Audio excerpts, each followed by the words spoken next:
this item was the item that I got the hell of a deal on, I believe, because I got this for 20 bucks, and then I paid $15 shipping on the 2 pieces. Brown and sharp. Got tape on here. Bevel angle protractor.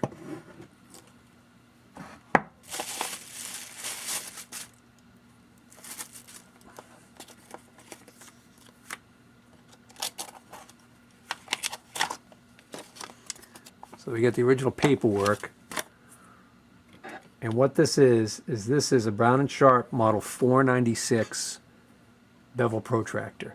Now, there's quite a few of these for sale on eBay. What I noticed about this one was that it had both blades. It has the 12-inch blade and the smaller blade. A lot of these for sale on eBay are selling with just the small blade, and oftentimes without even the case. And, you know, bringing around the money that I paid for this. So this one got the nice original case. It's engraved, but I knew about that. I saw that in the photos. But the point is that, you know, it's got both blades. And this, for whatever reason, wasn't... He started this pretty high, and then he just kept relisting it, dropping the price, relisting it, dropping the price. So finally, when it got to 25, I really got interested, and then I actually ended up getting it for 20. I think it's pretty complete.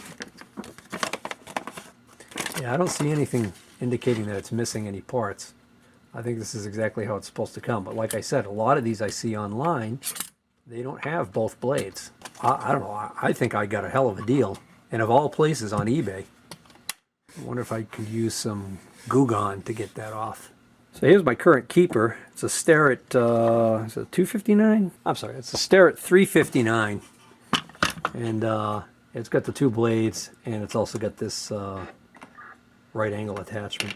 So I don't know, each one of these has their merits. Certainly is a beefier case on the Brown and Sharp, eh? Yeah, so I don't know what the heck happened to this thing, but the crystals popped out so much so that there's actually a gap underneath there. Dirt could get right in there. But that's not what's causing this thing to be sticking so badly. So I actually I reached out to the seller on eBay and offered him a compromise. If he wants to give me a partial refund, I'll keep it and, you know, send it out, get it repaired, because it's really clean other than that, and hopefully it's not catastrophic. This might be just a matter of somebody trying to install a new crystal without having the proper tools. They actually have a special press they use for putting these in that pushes this down, puts equal pressure around it as it pushes it to pop it in. You know, and the problem is you can't just go ham-handedly trying to pop that in now. Even if it does go, it probably won't stay. But at least I got a good deal on this.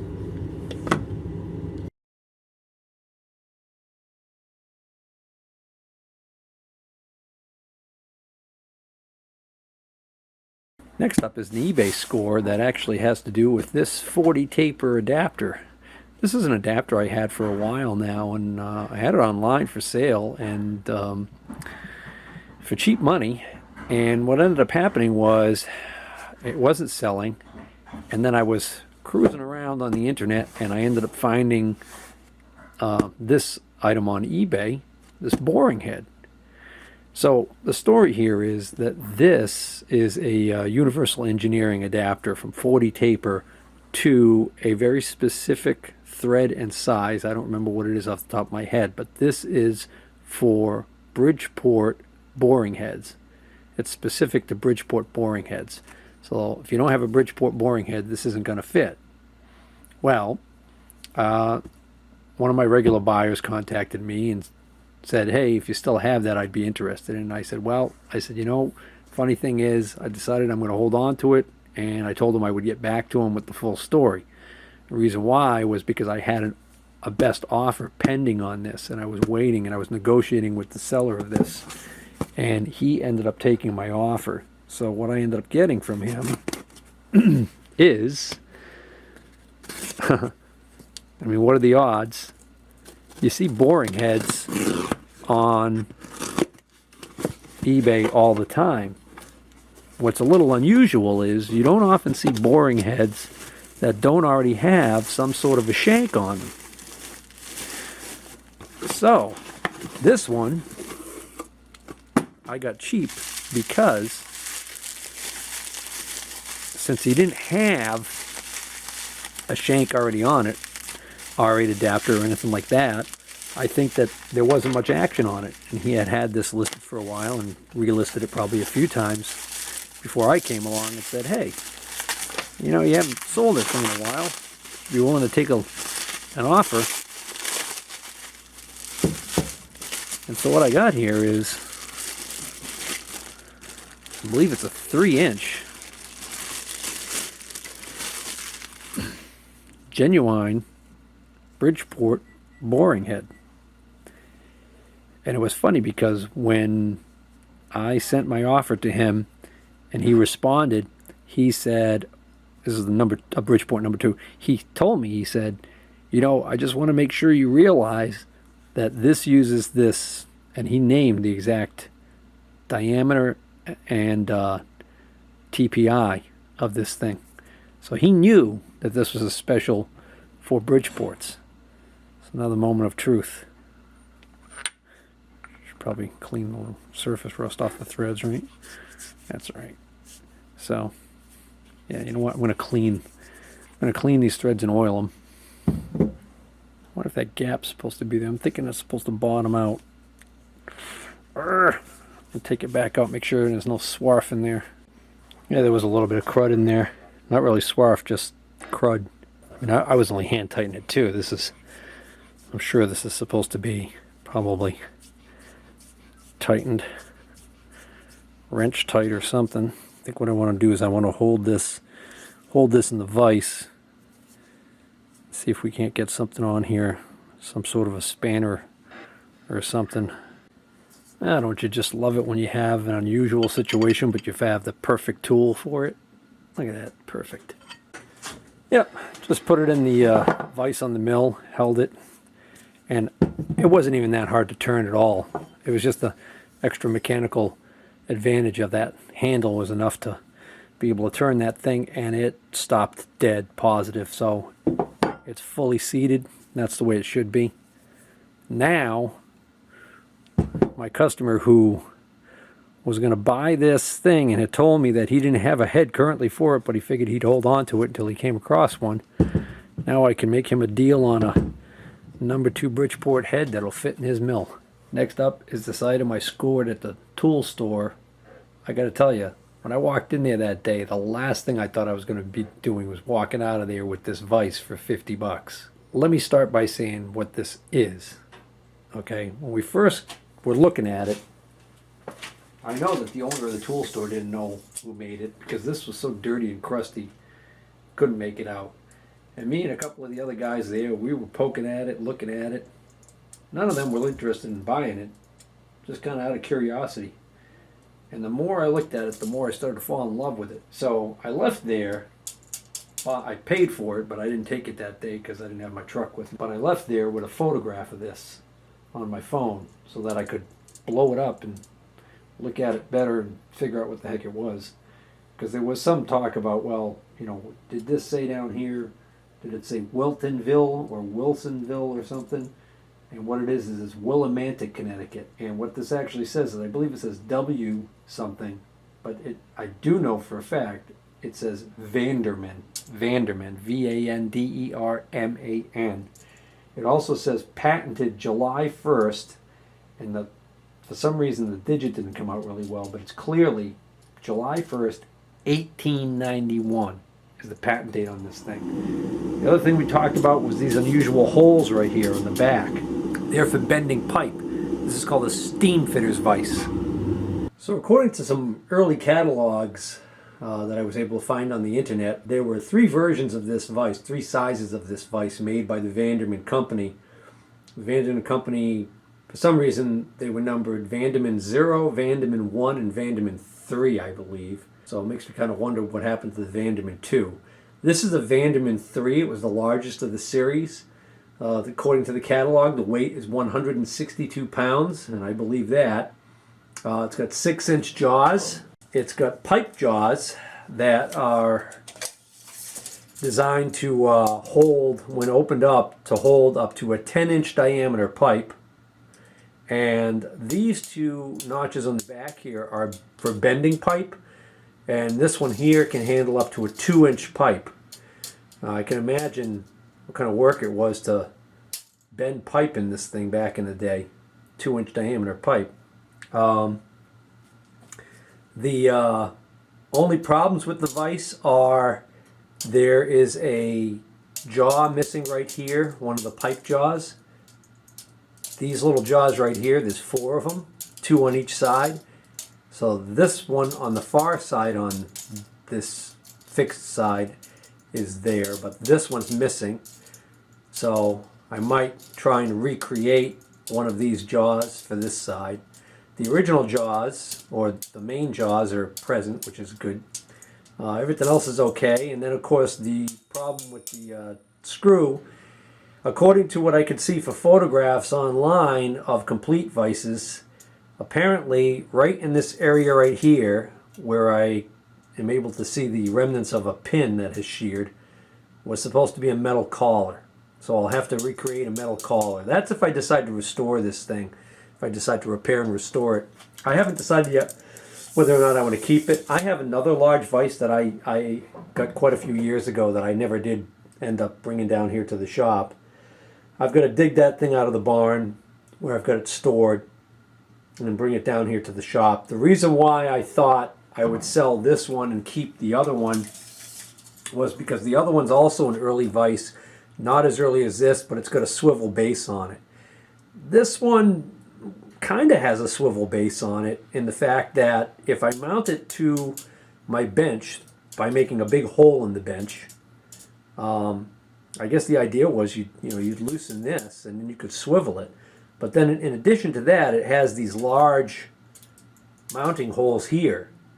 So if you wanted to put it in a fixed position and have it really sturdy, you would also use these holes. So I'm kind of perplexed by what the intention was here with the 2 holes. This is not missing a swivel base. This is exactly how this vise came. So I'll share some of that catalog stuff with you guys.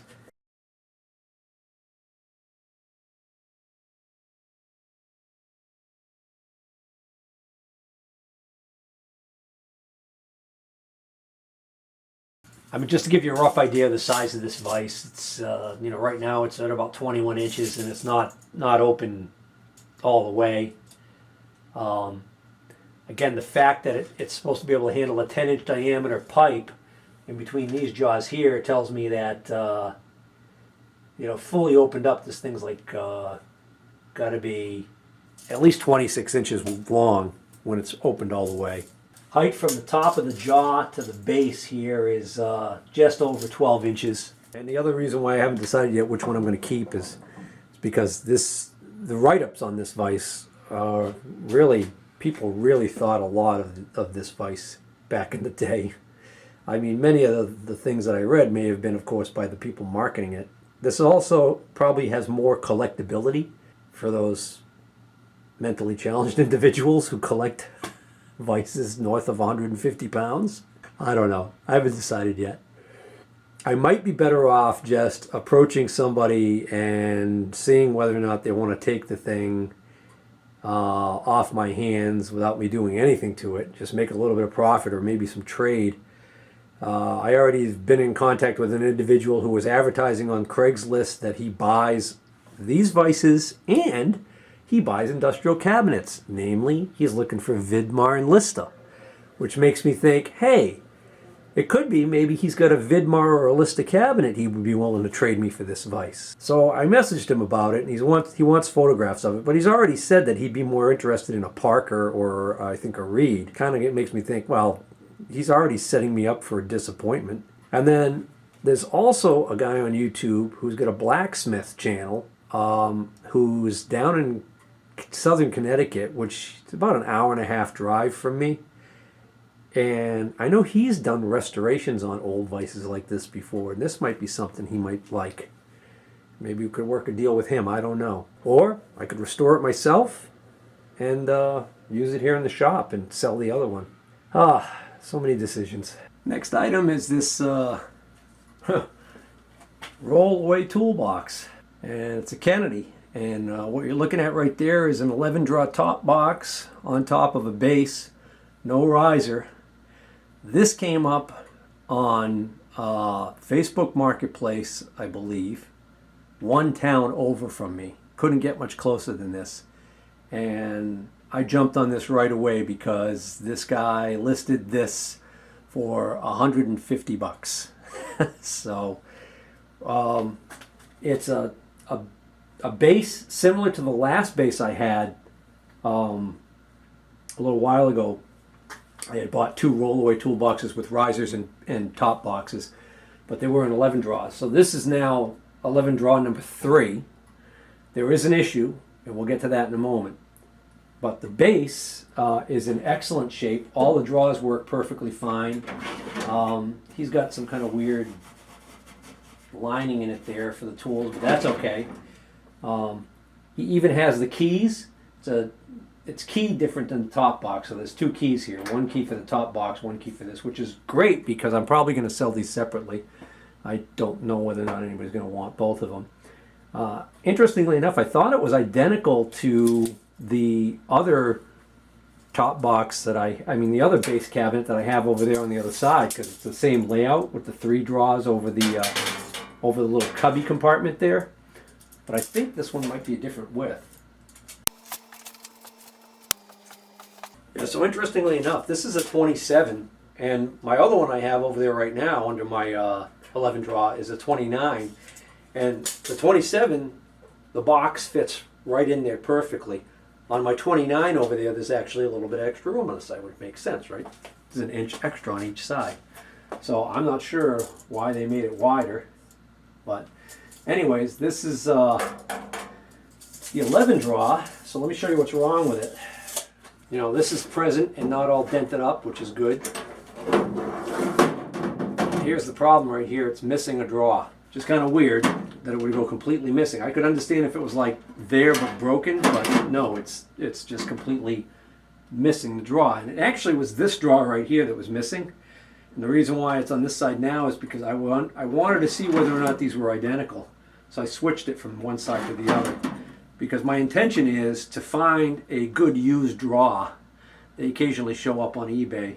So anyways, but it's in great shape. So I figure I should be able to get my money back just out of the 11 draw once I put the replacement drawer into it, and then anything I get on this base cabinet will be pretty much profit. And I'm going to include this one last item that I just picked up today. This is got this from the used tool store, and it's the only thing I bought there today. And it's a Starrett number 818 automatic center punch with the original box. It's in great shape, and I got it for $9.